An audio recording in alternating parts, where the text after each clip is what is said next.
Good afternoon, folks. I'm blessed to be on here today because, fortunately, we are not promised to be here each and every day.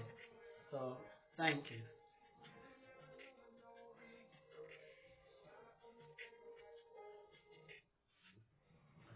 So, what I want to say today, thank you for tuning in with me.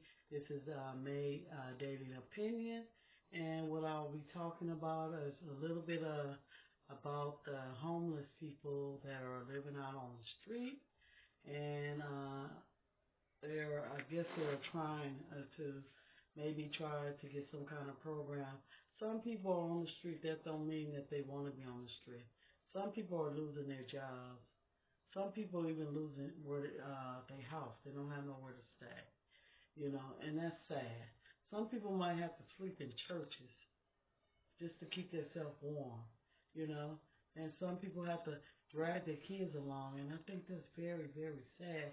People need to reach out and try to help folks instead of thinking of their own self. You know, these church doors need to open and let people in because there's so many on the street. But I know you're probably feeling, oh, they're coming here and to destroy. Then pray.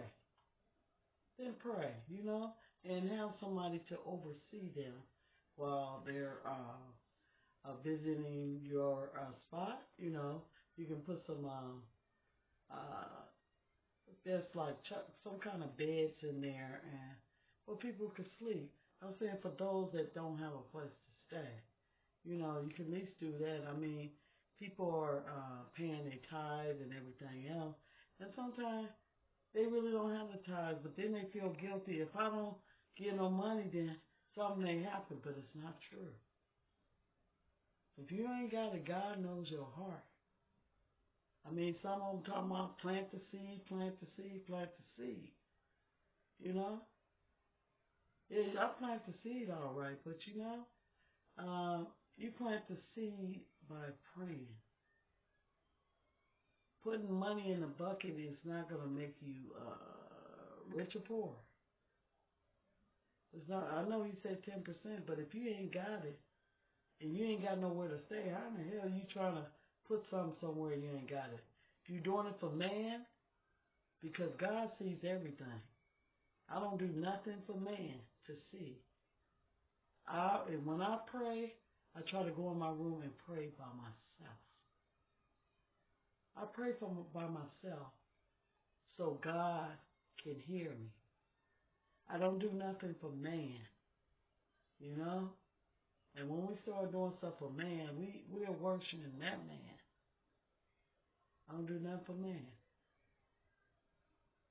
I just want to talk about they need to start gutting these old places out and let people live there. I mean, some people don't have it. It's a shame when we all leave here and we have to end up coming back and being judged. You're going to end up being judged. See, the thing is, in this life, in this world, is what you have. It's all about what you have. Because, you can kind of share a little bit with somebody that don't have anything. That don't have not a dime, And then some of these churches try to make you feel bad, like, oh, I planted the seed, oh, look what the Lord. So you boasting. Don't be a bragger. Don't be a bragger, because you're making other people feel awfully bad because they don't have nothing. They don't have nothing. I'd rather, I guess I've always been like this. I'd rather see a smile on a person's face by giving, instead of me up there, oh, look at me, oh, glory to God, look at me. It's not about me. It's about the people. I mean, I'm not a pastor. I don't want to be a woman pastor or none of that. But I feel that men that are standing up there leading a flock should have a better way of teaching. Don't teach from your mouth or what you think. Teach from the Bible. Do it the Bible way.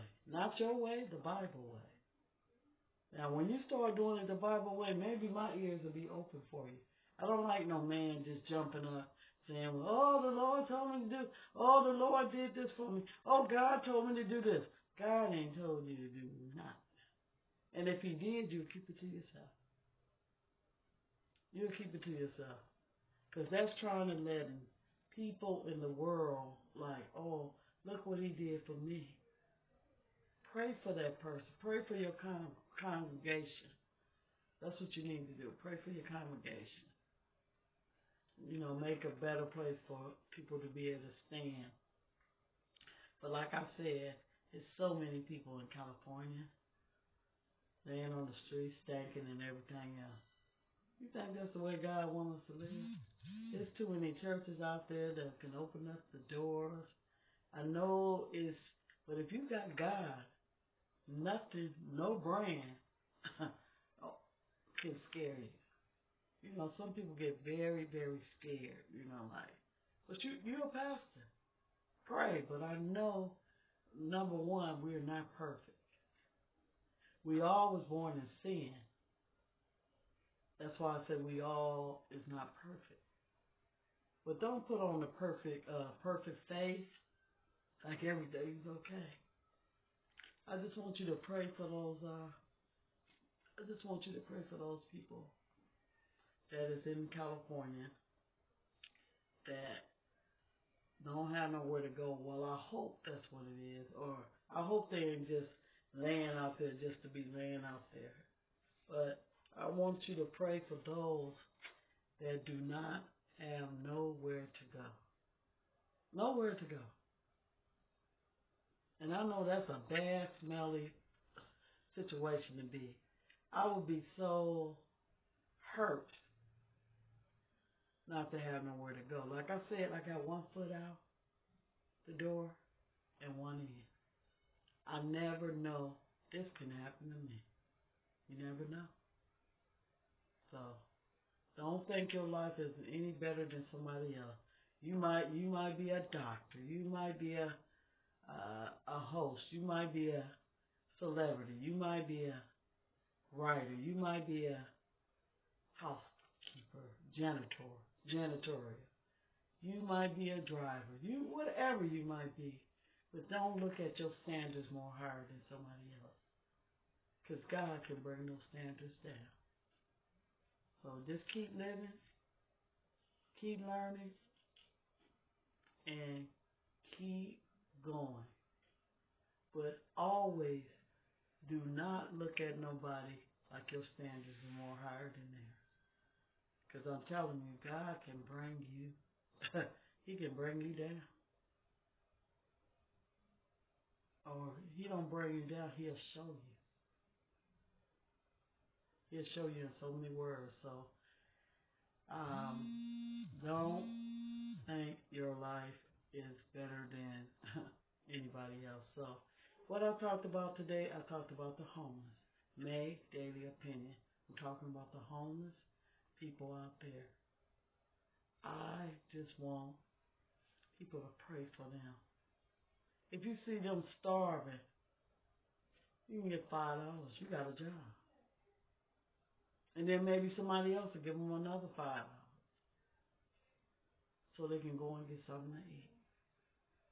That's one thing, like I said, my husband, I love him so much because he always had a heart to do for people. There was a lady outside. This was down there, the 39 years, October before it. But this was about 20-something years ago. A lady was in front of Fitzgerald. That's when we lived in Nevada. She was outside, and it was snowing, and the ice was just hitting her feet. And he said, honey, I said, what? He said, I want to go to Lerner's. That's when Lerner's was there.